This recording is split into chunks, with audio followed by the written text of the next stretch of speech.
ಅವರ ರಾಜಕೀಯ ಭವಿಷ್ಯಕ್ಕೆ ಸಮಸ್ಯೆ ಆಯಿತು. ಅಲ್ಲ ನಾನು ನೀವು ಗ್ರಾಮೀಣ ಅವತ್ತೇ ಬಿಡ್ಲಂಗ ಬಾದಾಮಿ ಗೋಲಂಗ ಅಲ್ಲಿ ಗ್ರಾಮೀಣದಲ್ಲಿ ಕುತ್ಕೊಂಡಿದ್ರೆ ಇವತ್ತು ನೀವು ಅಲೆದಾಟದ ಅಲ್ಲಲ್ಲ ನೋಡ್ರಿ, ಕೆಲವೊಂದು ಸಂದರ್ಭದಲ್ಲಿ ನೋಡ್ರಿ, ಅವತ್ತಿನ ಸಂದರ್ಭದಲ್ಲಿ ಆ ನಿರ್ಧಾರ ರೈಟು ರಾಂಗ್ ಅನ್ನೋಂಥದ್ದು ಡಿಬೇಟ್ ಮಾಡೋಕ್ಕೆ ಹೋಗಲ್ಲ. ಇವತ್ತು ರಾಮ್ಲೂರು ಕೇವಲ ನಾವೇನು ರಾಜಕೀಯ ಕುಟುಂಬದಿಂದ ಬಂದಂಥವ್ರು, ನಮ್ಮ ತಂದೆ ತಾಯಿನ ಪೊಲಿಟಿಕಲ್ ಫ್ಯಾಮಿಲೀಸಿಂದ ಬಂದಂಥವ್ರು. ಏನೋ ಆಗಿದ್ದರೆ ಗ್ರಾಮ ಪಂಚಾಯತಿಗಳಾಗಿರ್ಬೋದು, ಇಲ್ಲಿ ಸಣ್ಣ ಪುಟ್ಟದಲ್ಲಿ ಹಳ್ಳಿಗಳಲ್ಲಿ ದೊಡ್ಡ ಮನುಷ್ಯರಾಗಿ ತಳವಾರುಗಳಾಗಿ ಕೆಲಸ ಮಾಡಿರ್ಬೋದು. ನನ್ನ ಮಾವನವ್ರೇನೋ ಕೌನ್ಸಿಲರ್ ಆಗಿ ಕೆಲಸ ಮಾಡಿರ್ಬೋದು.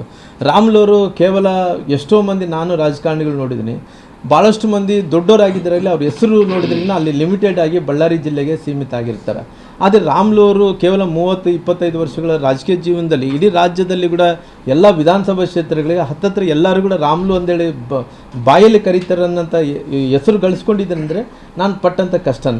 ಇವತ್ತು ರಾಮ್ಲು ಅನ್ನೋಂಥವ್ರು 2 ವಿಧಾನಸಭಾ ಕ್ಷೇತ್ರಕ್ಕೆ ಹೋಗಬೇಕಾಯ್ತು ಅಂದಂಥ ಟೈಮಲ್ಲಿ ಅವತ್ತು ಒಳ್ಳೆಯದೋ ಕೆಟ್ಟದೋ ಇವತ್ತು ನಷ್ಟ ಆಗಿರ್ಬೋದು, ಅಂದರೆ ಅವತ್ತಿನ ಸಂದರ್ಭದಲ್ಲಿ ಅದು ಗುಡ್, ಇವತ್ತಿನ ಸಂದರ್ಭದಲ್ಲಿ ಸೋತಿರೋ ಕಾರಣ ಇವತ್ತು ತಪ್ಪು.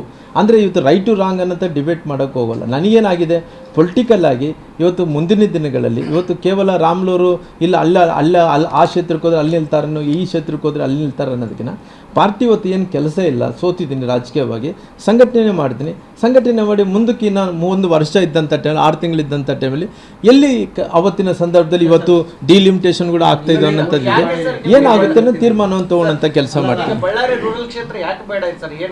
ಅಲ್ಲ, ನಾನು ಎಲ್ಲಿ ಕೂಡ ಬ್ಯಾಡ್ ಅಂತ ಹೇಳಿಲ್ಲಲ್ಲ. ನಾನು ಎಲ್ಲಿ ಅಲ್ಲಲ್ಲ, ನಾನು ಕೂಡ್ಲಿಗಿದ್ದಲ್ಲಿ ಸದ್ಯಕ್ಕೆ ಕೂಡ್ಲಿಗಿ, ಮೊಣಕಾಲ್ಮೂರು, ನಂತರ ಹಗರಿಬೊಮ್ಮನಹಳ್ಳಿ, ಹಡಗಲಿ ಅವೆಲ್ಲ ಮೀಸಲಾತಿರೋಂಥ ಕ್ಷೇತ್ರಗಳಲ್ಲ. ನಾನು ಅಲ್ಲಲ್ಲ ನೋಡ್ರಿ, ನಾನು ನೋಡ್ರಿ ಅವತ್ತು ಆಲ್ರೆಡಿ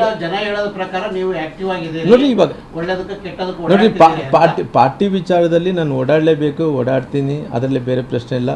ನಾನು ಗ್ರಾಮಾಂತರದಲ್ಲಿ ಓಡಾಡ್ತೀನಿ, ಎಲ್ಲ ಕಡೆ ಓಡಾಡ್ತೀನಿ. ಅವತ್ತು ಕೂಡ ನಾನು ಹೇಳಿರೋ ಪ್ರಕಾರ ಕೂಡ್ಲಿಯಲ್ಲಿ ನಿಲ್ತೀನಿ ಅಂತ ಹೇಳಿದೆ. ಅವತ್ತು ಬೇರೆ ಬೇರೆ ಕಾರಣಗಳಿಂದ ಅವತ್ತು ಅಲ್ಲಿದ್ದಂಥ ವಾತಾವರಣದಲ್ಲಿ ನಾನು ಅವತ್ತು ಹೇಳಿದ್ದಂಥ ಸತ್ಯ ನಾನು ಇಷ್ಟ ಇರೋದು ಕೂಡ ಕೂಡ್ಲಿದಲ್ಲಿದೆ. ಆದರೆ ಈಗ ಸದ್ಯಗಿರೋಂಥ ಪರಿಸ್ಥಿತಿಯಲ್ಲಿ ಪಾರ್ಟಿ ಸಂಘಟನೆ ಮಾಡೋಂಥ ಕೆಲಸ ಮಾಡ್ತೀನಿ.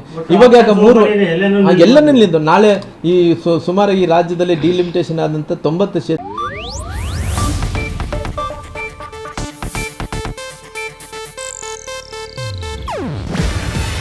ಇದು ಏಷ್ಯಾನೆಟ್ ನ್ಯೂಸ್ ನೆಟ್ವರ್ಕ್ ಪ್ರಸ್ತುತಿ. ನೀವು ನೋಡ್ತಿದ್ದೀರಾ ಏಷ್ಯಾನೆಟ್ ಸುವರ್ಣ ನ್ಯೂಸ್.